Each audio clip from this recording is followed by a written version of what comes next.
While Friday the 13th Part VII, The New Blood isn't one of the best slasher sequels ever written, its bad reviews are not the reason that the screenwriter's identity remains a mystery decades later.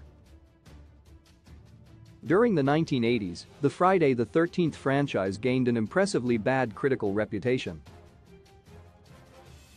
While each new sequel reliably raked in millions at the box office and cost almost nothing to produce, the Friday the 13th movies just as reliably earned terrible critical reception, save for 1986's Friday the 13th Part VII, Jason Lives, a meta-comedy that was widely hailed as an improvement on its predecessors. This fate of the franchise was almost inevitable since from the inception of the series, the Friday the 13th franchise never made much sense. The story of the Friday the 13th movies don't add up upon a re-watch, something that became more noticeable as the series wore on, and the premise of each new movie grew sillier and sillier.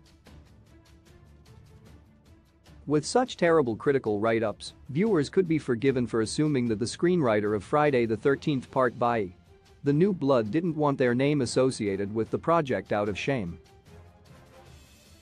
However, that is not why Friday the 13th Part VII, The New Blood's screenwriter remains anonymous even decades after the sequel's release. The real reason is much murkier and more legally questionable. No one knows who Friday the 13th Part VII, The New Blood's screenwriter is because the sequel was written during the Writers Guild of America strike, and the unidentified writer broke that strike to write the script. Taking credit for writing Friday the 13th Part VII, The New Blood would have resulted in this screenwriter's expulsion from the guild if their identity was exposed, which explains the continuing secrecy around their real name. Friday the 13th Part VII, The New Blood's writer doesn't exist. Friday the 13th Part VII, The New Blood does have a screenwriter named in the movie's credits, but this shouldn't fool fans of the slasher franchise.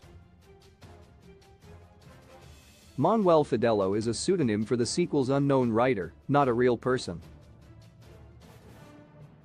The movie's writing is also credited to producer and novelist Daryl Haney, who later spoke about pitching the premise of Jason vs. Carrie to Friday the 13th series producer Barbara Sachs early on in the production of Friday the 13th Part VII, The New Blood.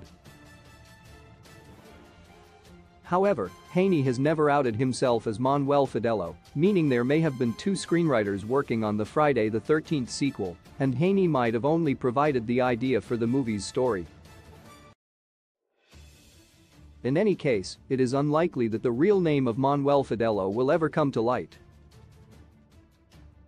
It has been decades since Friday the 13th Part VII, The New Blood's release, and the movie's reviews certainly didn't leave anyone desperate to claim credit for its script, meaning the identity of the scribe will likely never be known.